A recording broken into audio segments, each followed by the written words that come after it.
Welcome to the NAFI website.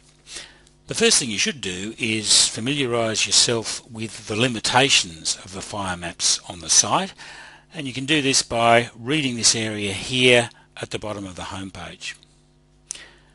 Next, you might like to check out the satellite photo here on the right. It shows the most recent conditions as seen by the satellites used to detect the fires, and it shows the cloud cover, and this can affect the detection of hotspots, so you might just want to check if there are serious cloud issues in an area you're interested in.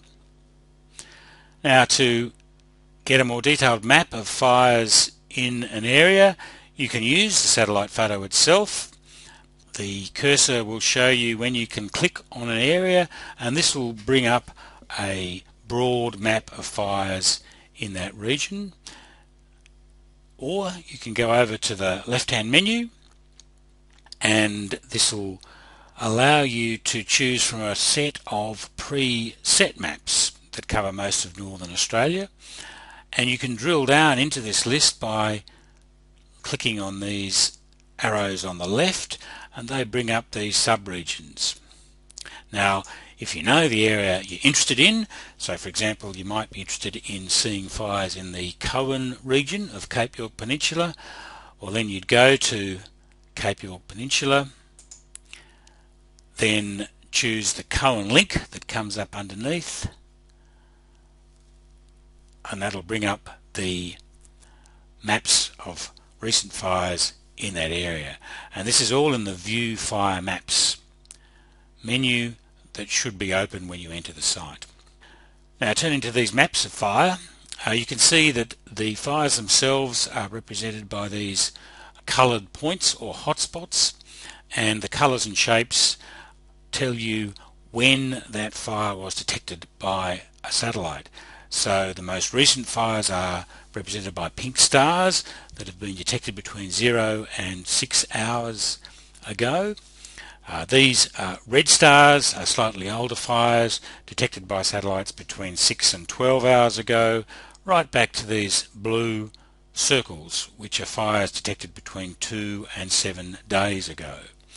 And the times corresponding to the different hotspot symbols are shown in the legend at the bottom right here. The other major feature you'll see on the maps are these coloured patches, and these are the areas that have been burnt in the year to date by fire, and we call them fire scars, and they're coloured corresponding to the month in which they were detected as being burnt, with the warmer colours being the later months of the year. You can check out the colours and the months they correspond to in the legend, again on the right. Now, to move about the map to get a closer look at fires, you can use just clicking down on the mouse or the cursor will bring up this 4 arrow symbol, and that allows you to drag the maps around to get to an area of interest. You can also pan the maps in smaller steps by going to the top left here and using these small arrows. To zoom in to the map, you can use the slider bar here in the top left, and so clicking on the plus button at the top of the slider bar will zoom into the center of the map you're looking at in distinct steps, and the minus bar at the bottom will zoom out in a similar way. And putting the cursor on the slider bar will allow you to directly slide in quite quickly to smaller areas or slide out again quite quickly. Now, we have another way of zooming in and zooming out down here at the bottom of the map, and these are a couple of tools we've retained from the older NAFI site, the zoom in and zoom out by rectangle. So if we select the zoom in by rectangle, the magnifying glass with a plus sign, we can zoom in off-center to a particular fire of interest, and we do this by simply dragging out a rectangle around the area we want to zoom into releasing, and it will go there to a close-up map. And we can use zoom out by rectangle to zoom out. And to get back to the standard panning mode, click on the hand or pan symbol here. Now at this stage it's worth mentioning just how the NAFI site updates the information that you're looking at. Because for example the hotspots here in the fire season in a given area will be updated a few times a day. But the individual maps you're looking at are always just static images. On their own they won't update automatically. So if we were to leave the NAFI site just like this on this map here for the rest of the day, it wouldn't change, although the hotspots will have been updated. That's because you need to refresh the maps so that they get the latest information from the database. One way to do that is to zoom in to a new area, and you'll see that the map is being built, and as it's doing that it's getting the latest information.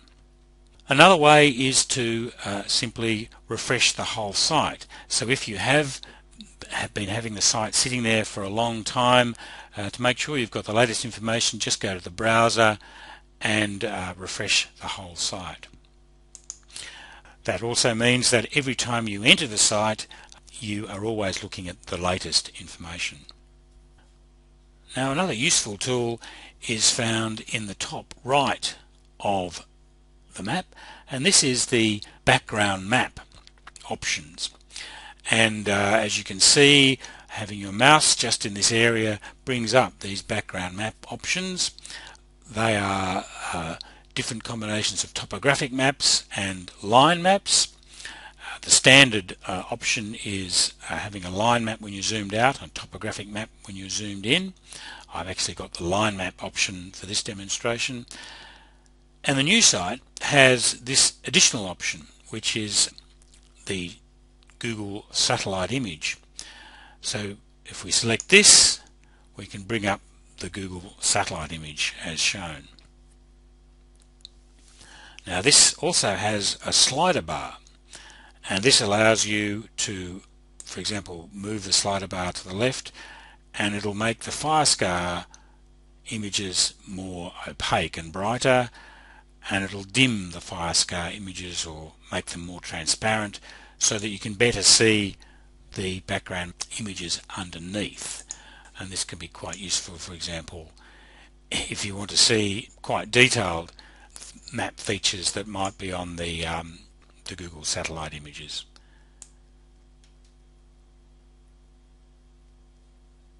Like so. To get back to your favoured background map option, just click again on the little thumbnail that appears in the top right of the map, and you're back to your standard background maps. Now another feature that is worth looking at is the history buttons, which appear below the slider bar. They allow you to review the maps you've created during your session, and which can be an easier way of getting back to a point of interest than navigating. These are all stored on your computer, so they generate quite quickly. So for example, we can quickly go back and look at maps we've created like so, and we can then use the history forward button at the bottom here to go back to the most recent map. And that's about it for this first session on how to get started using the NAFI site.